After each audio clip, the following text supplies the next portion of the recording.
nomine Patris et Filii et Spiritus Sancti. Amen. Crero in Deum, Patrem omnipotente. Bel et bien de Jean le Baptiste.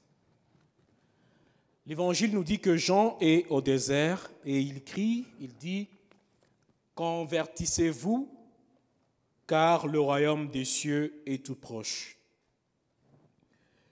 À cet appel de Jean le Baptiste, on nous dit que Jérusalem, toute la Judée, toute la région du Jourdain s'est rendue auprès de lui et se faisait baptiser dans le Jourdain en reconnaissance de leurs péchés. Jean le Baptiste est par exemple ici, il dit « Convertissez-vous, le royaume des cieux est tout proche. » On voit tout Winnipeg, tout Brandon, les gens qui accourent vers lui et se font baptiser en reconnaissance de leurs péchés. Et le baptême que Jean donnait, c'était le baptême de la conversion. Donc les gens se détournaient de leurs péchés pour avoir une autre vie. Mais Jean semble être surpris en voyant beaucoup de pharisiens, beaucoup de sadducéens, beaucoup de monde qui vient vers lui. Jean semble être surpris. Il dit, mais qui vous a appris à fuir la colère qui vient? Vous êtes bénis, vous vous baptisez ici. Qui vous a appris à fuir la colère qui vient? Ainsi donc, il ajoute que produisez donc les fruits dignes de la conversion. N'allez pas dire en vous-même, nous avons pour père Abraham, car des pierres que voici, Dieu peut en faire surgir des enfants d'Abraham. Déjà, la cognée se trouve à la racine des arbres. Tout arbre qui ne produit pas des bons fruits va être coupé et jeté au feu. Aujourd'hui, je peux aussi nous poser cette même question que Jean pose aux gens qui sont venus se faire baptiser parmi nous. Parce qu'ici, nous avons tous des baptisés. Donc, la plupart, la majorité, peut-être les petits-enfants qui ne sont pas encore baptisés. Nous tous, nous sommes déjà baptisés. Jean peut nous poser la question, qui vous a appris à fuir la colère qui vient? Qui vous a appris à fuir la colère qui vient? Alors, il y aura beaucoup de réponses. Il y a ceux qui vont dire, c'est l'Église, c'est mes grands-parents, c'est eux qui ont voulu que je me baptise, ce sont mes parents. Qui vous a appris à fuir la colère qui vient? Mais, comme si cela ne suffit pas, Jean nous dit, produisez donc le fruit digne de la conversion. C'est à ces mots que nous prenons pour thème aujourd'hui, le baptême ne suffit pas. Le baptême ne suffit pas. Veuillez regarder votre voisin et dites-lui que le baptême ne suffit pas. Le baptême ne suffit pas. Tu es baptisé, mais le baptême ne suffit pas. Il faudra donc produire les œuvres dignes de la conversion. Nous sommes une église des gens déjà baptisés, ceux qui modèlent leur vie sur la vie de Jésus, sur l'évangile de Jésus. C'est déjà bien, c'est déjà bon.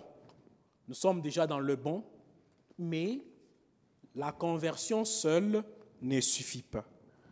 Il faudra produire les œuvres dignes de la conversion.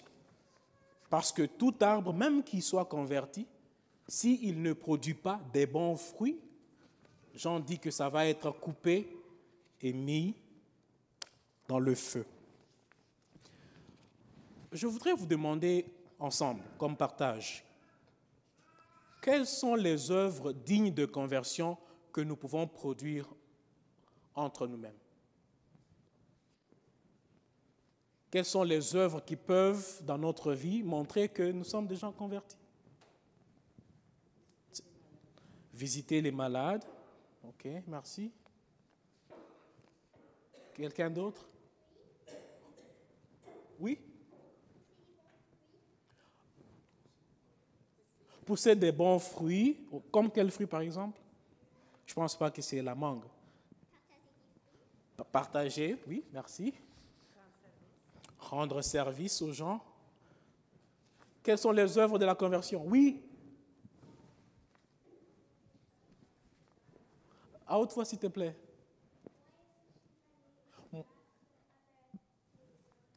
Moins se chicaner, pas se battre avec les autres. Hein? Donner aux gens ce qu'ils veulent. Quelqu'un d'autre, des œuvres. Oui, mon cher. Connaître Jésus à nos petits-enfants. Donc, tout ceci sont les œuvres des gens qui vivent leur foi, qui vivent leur conversion. Et vous pouvez m'ajouter encore beaucoup d'autres. Je sais que chacun d'entre vous, s'il veut seulement répondre à la question, il peut donner une œuvre digne de conversion. En regardant la liturgie d'aujourd'hui, je vais juste choisir 3 œuvres de conversion que nous pouvons produire pendant ce temps de l'Avent. Aujourd'hui, Jean nous dit préparer à la venue du Seigneur, c'est produire les œuvres de notre baptême, produire les œuvres de notre conversion.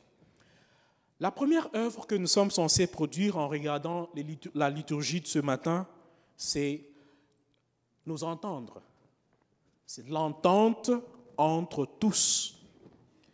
Écoutons ce que dit Saint Paul quant à ce. Saint Paul dit que le Dieu de la persévérance et du réconfort vous donne d'être d'accord les uns avec les autres selon le Christ Jésus. Ainsi, d'un même cœur, d'une seule voix, vous rendrez gloire à Dieu, le Père de notre Seigneur Jésus-Christ. Les vrais convertis sont ceux et celles qui s'efforcent, même dans les différends, de s'entendre.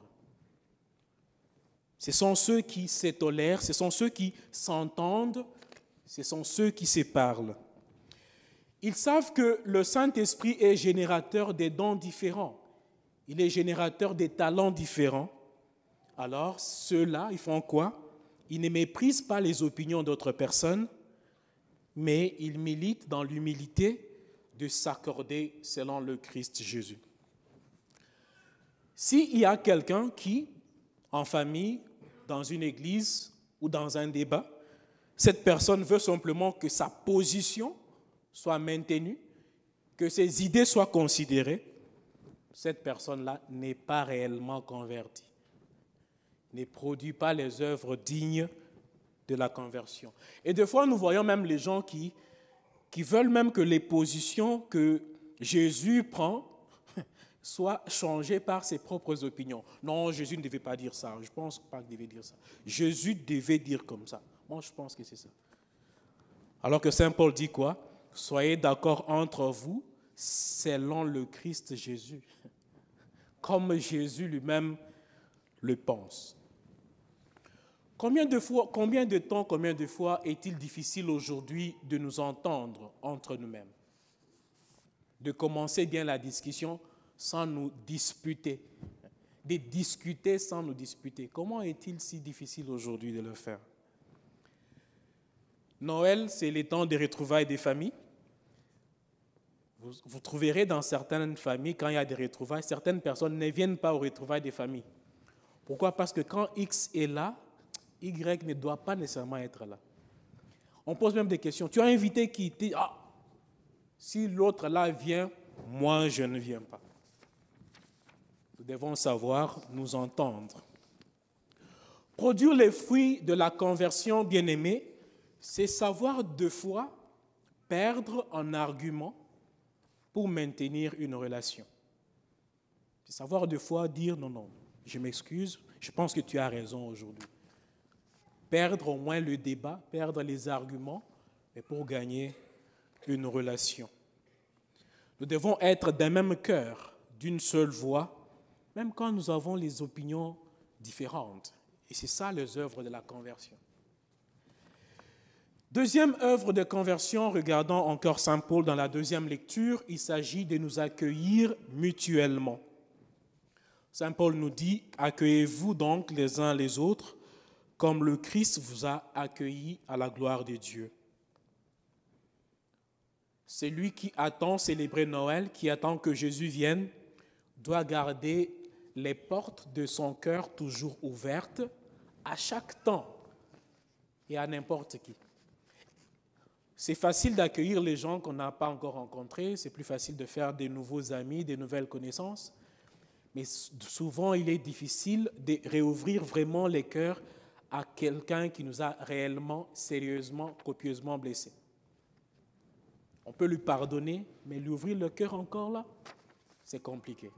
Nous accueillir mutuellement aujourd'hui, c'est accueillir surtout ceux qui nous ont offensés. À ceux-là, nous pouvons encore leur accorder une deuxième chance, une troisième chance, une unième chance, leur pardonner infiniment. C'est ça aussi l'accueil mutuel. Enfin, regardons le prophète Isaïe. Le prophète Isaïe nous dit que lorsque le rejeton de David va venir, il y aura une paix sans précédence. Dans sa paix, qu'est-ce que nous allons voir? Il dit que le loup va habiter avec l'agneau. Le léopard va se coucher près du chèvreux. Le veau et le lionceau seront nourris ensemble. Un petit garçon les conduira.